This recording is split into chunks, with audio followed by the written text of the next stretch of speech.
We're back with Claire Vine. We're going to talk a little bit about one more song you just heard called Fanny Blair. But before we get into sort of the substance of that, um, I just want to talk about your production. Very Mm. sparse, lots of a cappella, some real discordant notes, literally discordant harmonies with yourself. Um, Explain to me where you crafted this soundscape from.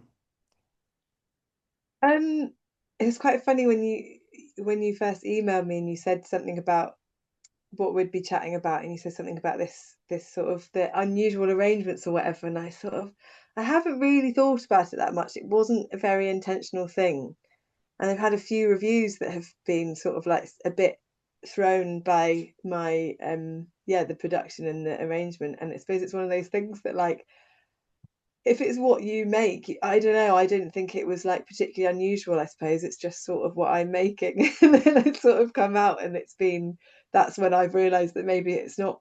It is a bit unusual. Um, there's not a lot of the like all of the vocal parts are either just in my head. A lot of the way I write songs is just in my head, and quite often things just appear there. So when I perform live, I perform with a vocal looper, and I basically got that so that I could try and actually articulate what was in my head. It seemed to be the way to for me to get that out. And the record itself, I've just tried to make something that's fairly similar to the way I perform live, with a few extra bits of instrumentation. But it's that was sort of my intention. Was I don't love it when I see a live performance and then I buy the record and then it sounds completely different. So I wanted something that was quite representative of my live sound. But yeah, it is quite sparse, but that's because I perform solo, and it is mostly vocals. In my head I think it sort of essentially is an a cappella album, but just with like a little bit of other stuff going on. Um yeah.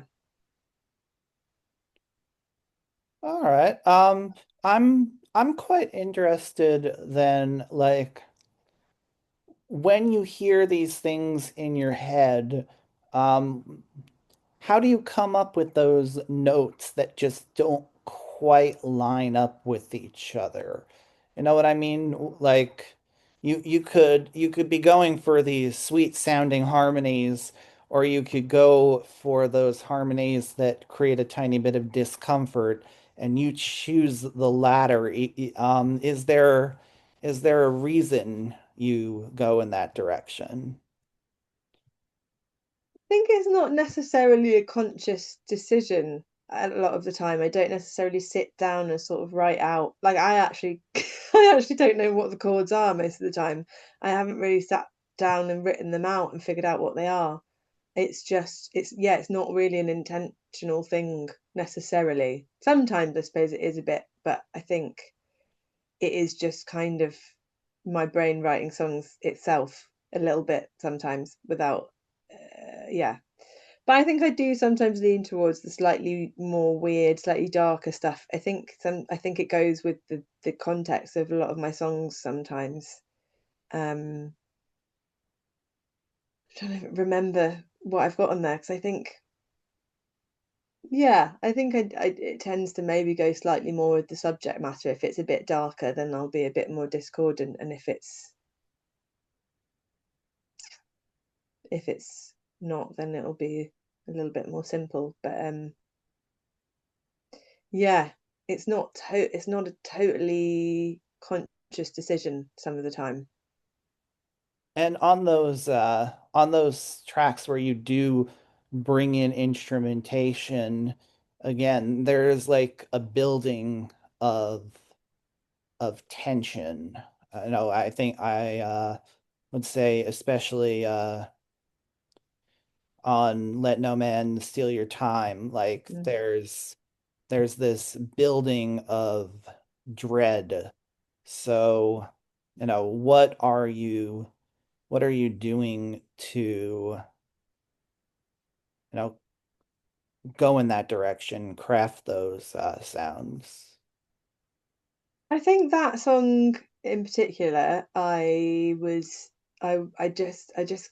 singing it for a really long time, but I just kind of wanted to do, I feel like a lot of the way it's often presented is quite as is often the way with folk music, like it is actually kind of dark, and it's just about like a woman being sort of like heartbroken. And well, it's definitely not a happy song, but it's quite often presented in this quite, it's sung in quite a sort of pleasant kind of like upbeat whatever sort of way, and I just sort of like wanted to do something that maybe slightly more reflects the like way that the narrator is actually feeling.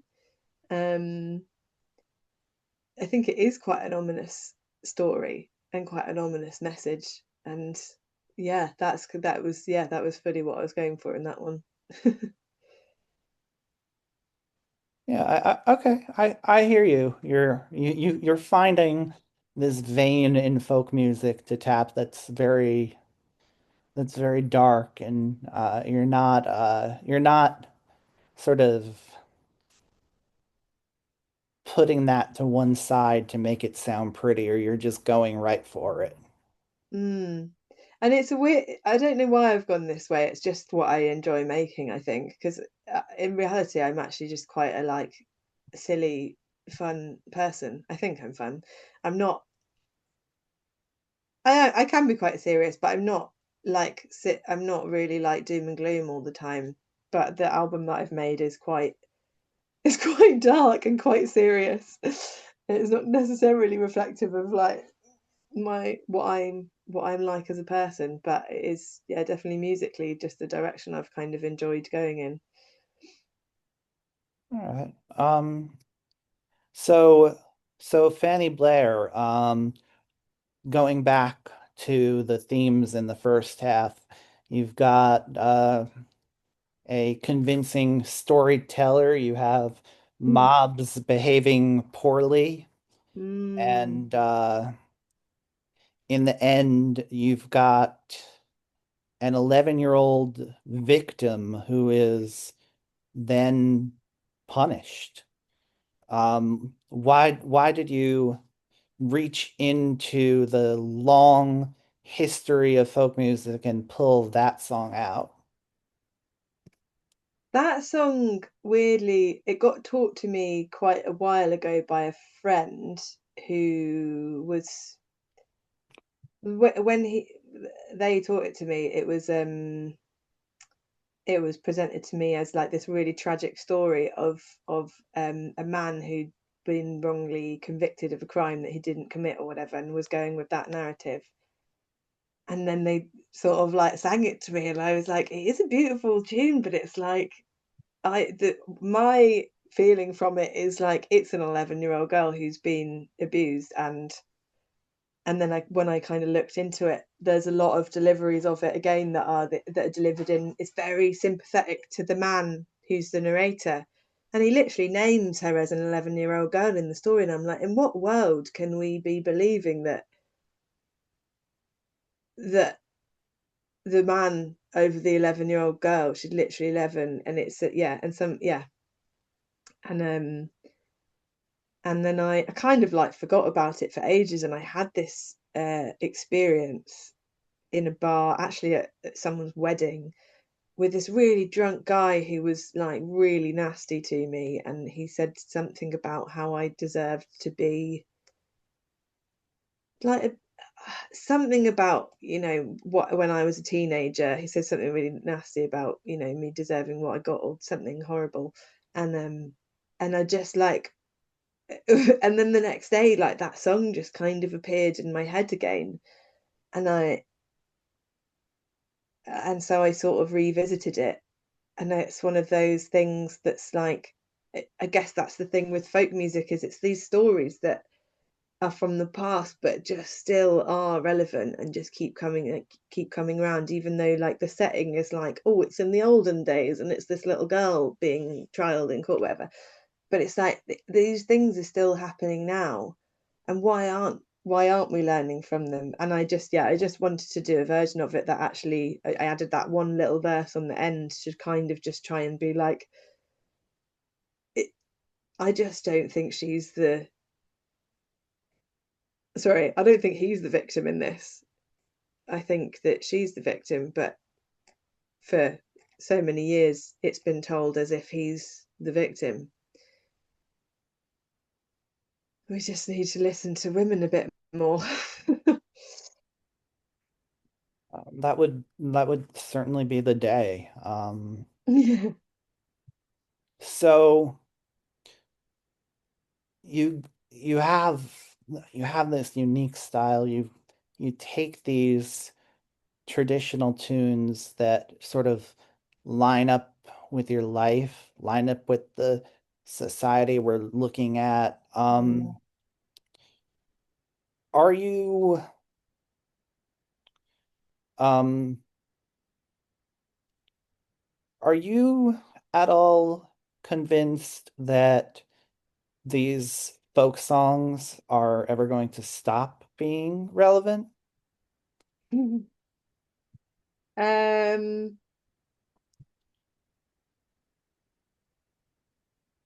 no, not really. It's an interesting question, but yeah, I guess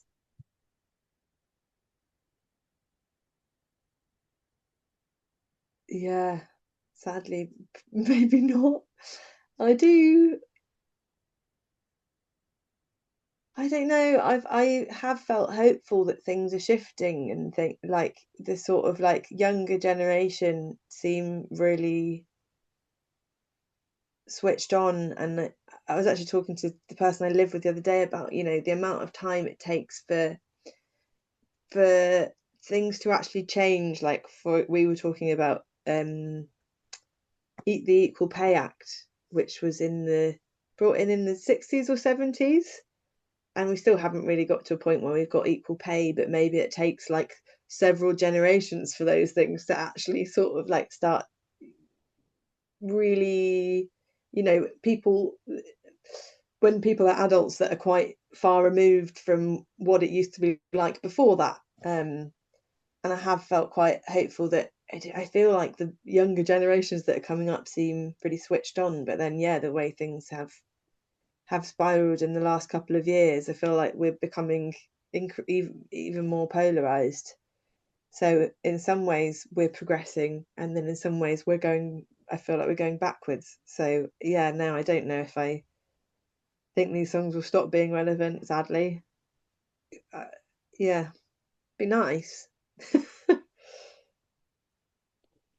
Well, um, let me close with this. I always ask my guests to choose a song, and I just sort of, give a rule, but you have pretty broad freedom as long as you're not choosing something you helped create.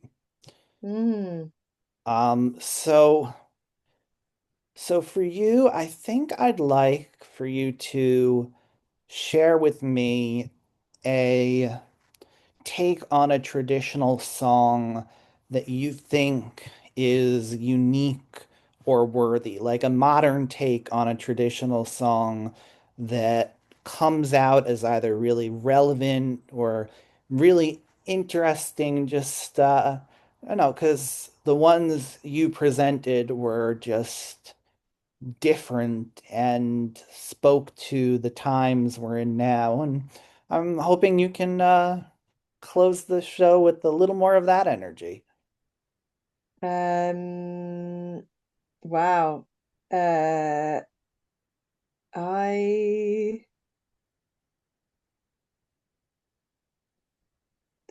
on the spot. I've gone a bit blank. Um. I mean, all I can think of right now is Lankum because I guess they're the sort of like they've been doing this for a while. And they were sort of my introduction into folk music really sort of 10 years ago or whatever. Um they're doing it in the quite dark way. So maybe The Wild Rover by Lankum is quite amazing. Sort of like the way they've shifted that. That's another one that's always, I think, quite often sung in pubs in a really quite upbeat, cheery way, and they've turned it quite dark and flipped it on its head. That's quite a good one. Do you think that song was always the theme behind that song was always meant to be dark, or was that, a Lincoln creation? Not necessarily, no, but I guess it's just yeah, maybe sometimes it's just encouraging you to think about things in a different way, think about lyrics in a different way, because we don't know. I guess is the thing is we get into the habit of singing certain songs in a certain way, but we don't really know what they were like when they were written. We don't know who wrote them or why a lot of the time. Could interpret them in any different way, really. All right. Claire Vine, thanks so much for coming on the show. Thanks for having me. It's nice to chat with you.